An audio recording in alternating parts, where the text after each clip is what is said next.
Hello दोस्तों, हमारे YouTube channel पर आपका स्वागत है। मैं सौरभ कुमार सिंह। आज जिस विषय को लेकर जो 30 जनवरी को महाजुटान है, यानी जो महा आंदोलन है बिहार कर्मचारी चयन आयोग के ऑफिस के बाहर, उसके लिए आपको हम अपडेट कराने आए हैं। आप जानते हैं कि लगातार जिस प्रकार की व्यवस्था बनी है उसमें लगातार इस बात की चर्चा हो रही है कि बिहार की परीक्षा, जितने भी प्रतियोगिता परीक्षा है, उसकी धांधली कैसे रोकी जाए। निश्चित रूप से काफी विवादास्पद बयान लगातार नेताओं द्वारा दिया जा रहा है।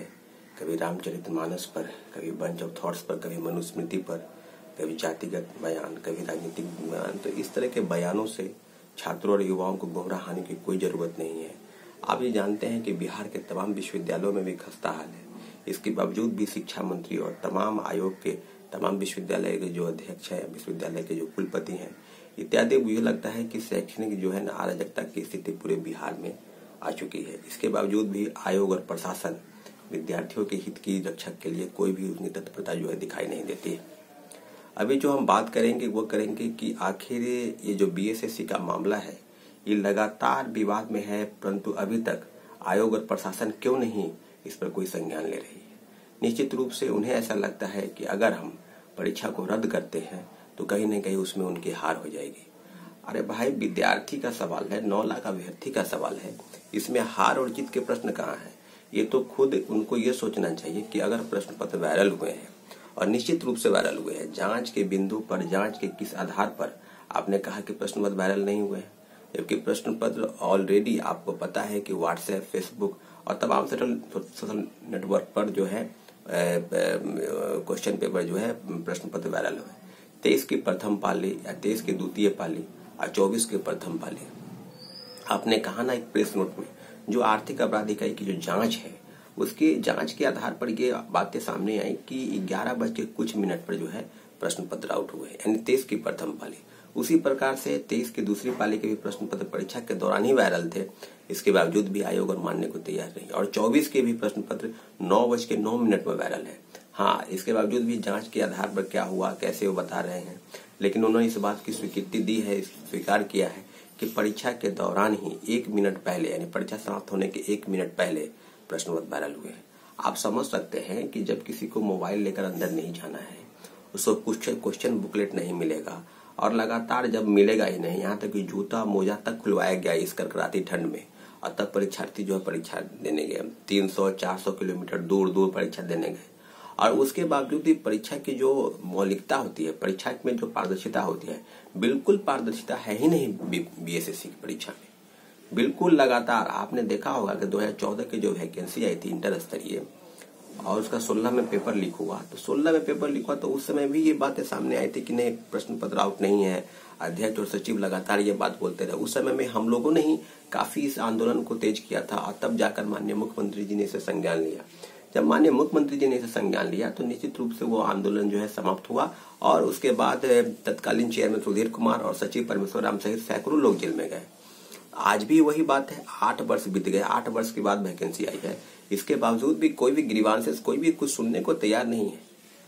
हम लगातार प्रयासरत है, चाहे वीडियो के माध्यम से हो, चाहे सड़क पर हो, चाहे लोगों से लगातार कांटेक्ट में है, छात्र अभ्यर्थियों से, कि आप लोग आइए, आप लोग आंदोलन को तेज कीजिए, आप लोग आंदोलन में सहयोग कीजिए। ये आंदोलन किसी एक व्यक्ति का नहीं है, लाखों लाख अभ्यर्थी अपने खुद के आंदोलन के लिए एकजुट होना होगा, तभी आंदोलन सफल होगा। ये वीडियो बनाने का माध्यम एकमात्र मेरा उद्देश्य यही है कि सब लोग एक साथ हो, एक प्लेटफॉर्म पर आए, ताकि अपनी मांग जो है तो आयोग और सरकार तक अपनी बातों को रख सके। निश्चित रूप से आपने देखा होगा कि 4 जनवरी को जो महाआंदोलन हुआ उस पर लगातार छात्रों को दौड़ा कर लाठीचार्ज किया गया, उल्टे एफआईआर किया गया। निश्चित रूप से आयोग और प्रशासन आंदोलन को दबाने का प्रयास करती है और कर भी रही है। निश्चित रूप से इसके बावजूद भी हम लोग पीछे हटने को तैयार नहीं है, हम लोग एकजुट है। इसलिए आप लोगों से अपील है कि जो 21 को बैठक हुई, उस बैठक के माध्यम से ये सूचित किया गया, ये कमेटी बनी और तमाम लोग जो आए उसमें ये अपने महासभा में अपनी अपनी बातों को रखा, और इस अंत में ये निर्णय लिया गया कि 23 को एक ज्ञापन सौंपा जाएगा। यानी कल, यानी हम लोग गए थे, 11 सदस्यीय टीम गए थे और एक ज्ञापन सौंपे। बीएसएससी के अध्यक्ष मिले नहीं, परंतु हमने ज्ञापन सौंपा और लगातार प्रयासरत है कि ज्यादा से ज्यादा संख्या में लोग आए।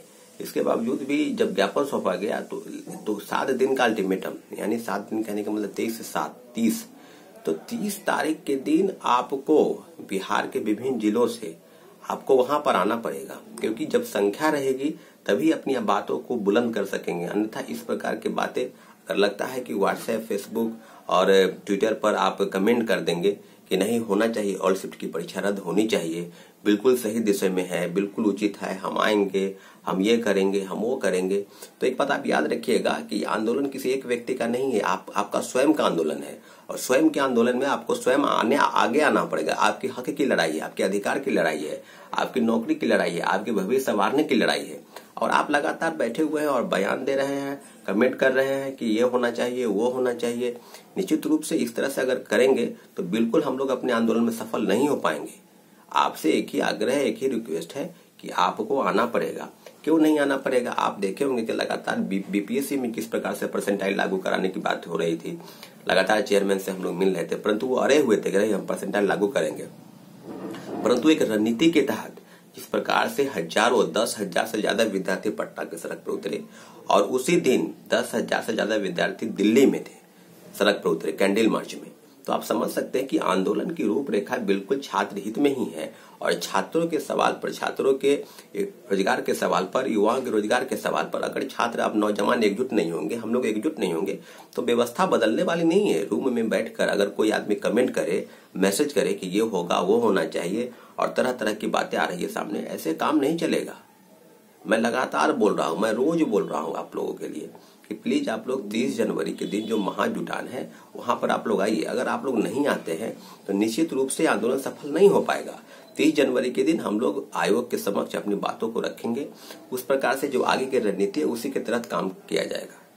अब बात रही सामने कि आखिर किस प्रकार के निश्चित रूप से प्रचार प्रसार किया जा रहा है, लोगों के बीच मैसेज जा रहे हैं, पंपलेट आज छपेगा, लोगों को, लोग सब शिक्षकों से भी हम लोग मिल रहे हैं, उनकी भी हम लोग का समर्थन, उनका भी समर्थन हमको प्राप्त है।